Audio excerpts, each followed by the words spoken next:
This Week with Bob Mueller on News 2.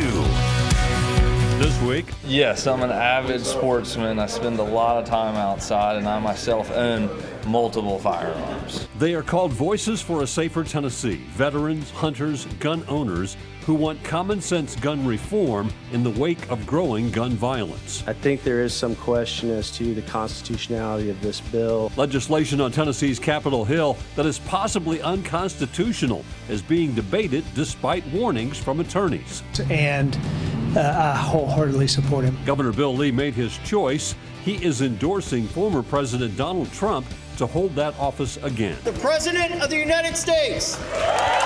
And President Biden and his annual State of the Union address as the second Biden-Trump presidential race is officially underway.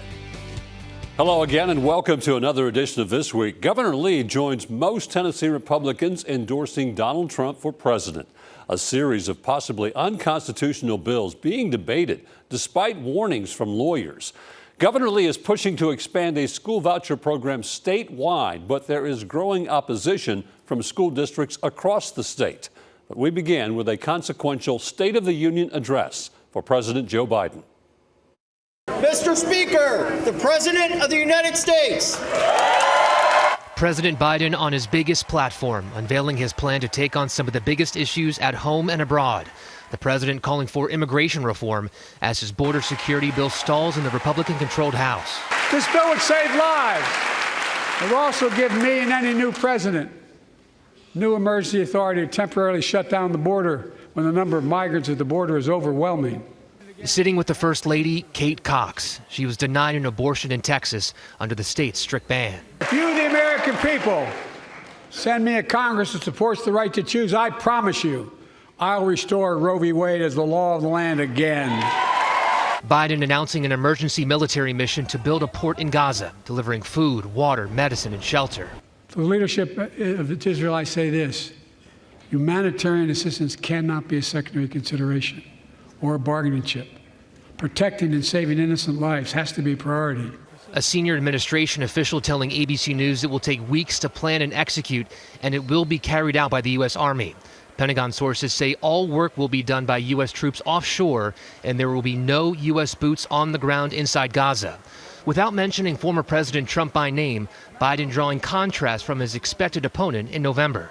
A president, my predecessor, failed the most basic presidential duty that he owes to American people, the duty to care. I think that's unforgivable. The president started his speech talking about the war in Ukraine, telling Congress they have to stand up to Russian President Vladimir Putin, asking lawmakers to pass the bill that would send aid to Ukraine. And the president with a direct message to Vladimir Putin saying, "We will not walk away." Perry Russum, ABC News, Washington. A series of controversial, likely unconstitutional bills are moving forward in the state legislature despite warnings from attorneys. There are currently 3 controversial bills that Senate Republicans or the state's own attorneys are cautioning against.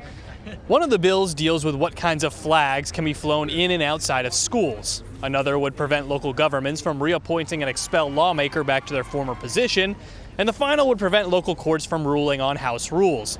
You may remember last year in special session when the House attempted to ban signs from the gallery before a local court overturned it.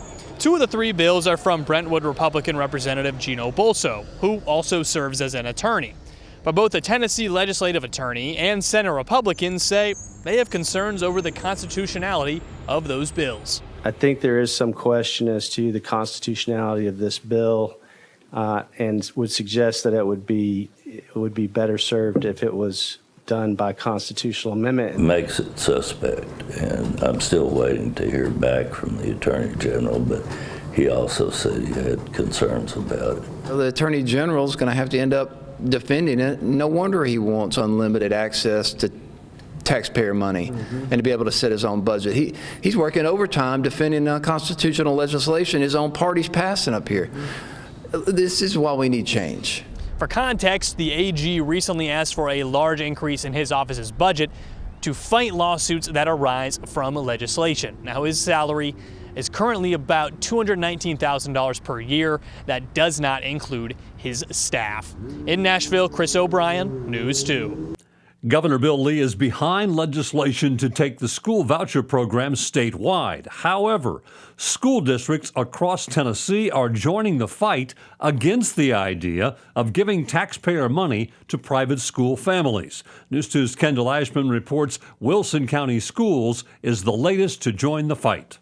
Who will educate our children? It's a question surrounding teacher retention. Everybody should have a half sheet and a study guide. Dr. Donna Wright says the problem will only worsen if lawmakers expand the school voucher program. Teachers are leaving at an alarming rate because they no longer find security. Dr. Wright is a former Wilson County superintendent. She's been outspoken on the school voucher bill after Governor Lee announced he would like to expand the program statewide to any family regardless of income. We're competing for dollars for funding.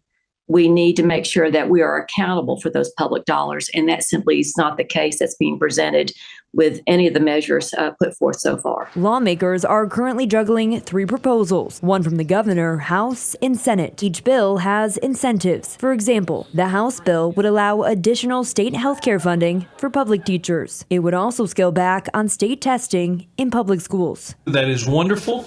But my question would be, why does it have to be a part of this bill? In response, current Wilson County Director of Schools is bringing forward a resolution against school vouchers tonight. We have to ask ourselves as a school district, right? Why would people choose a private or a homeschool over our public schools? School board member Joseph Padilla says he's considering the pros and cons of the bills before he signs off on a resolution. I would lean more towards, approving the resolution to let them know up at the state level that, hey, we're paying attention. You need to reach out to us. Meanwhile, Dr. Wright says she's planning to meet with lawmakers over the next few days to voice her concerns. This should have been brought to a referendum.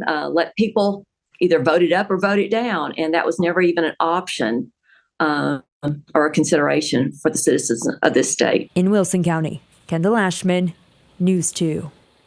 Now to our This Week cover story. Tennessee lawmakers are looking for solutions to landfills rapidly filling to capacity. State Capitol reporter Chris O'Brien with more on efforts to expand recycling access. Whether it's bottles and cans or paper bags or even carpet. Make sure they don't stick metal in there. Recycling can sometimes be hard to come by in Tennessee. Our landfills are filling up. We're seeing rates increase all the time. We're having to pass our rates on to the customers we serve. But soon that could be changing.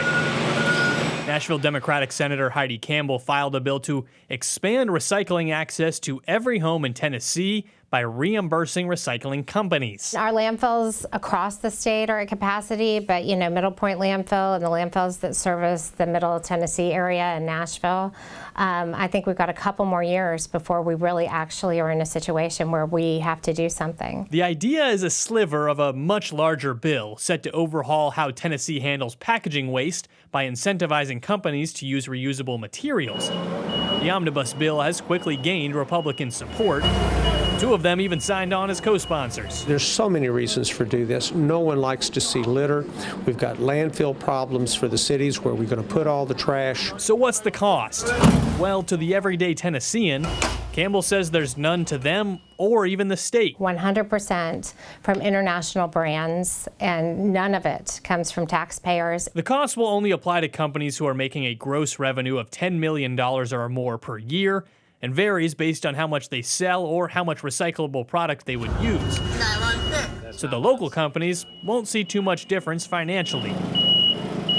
But for supporters of recycling, it's just another tool in the belt. More recycling is good. I'm in the recycling business. I want to see more recycling. Several large companies, including Nestle, Mars, and Unilever, did send a letter of support for the bill.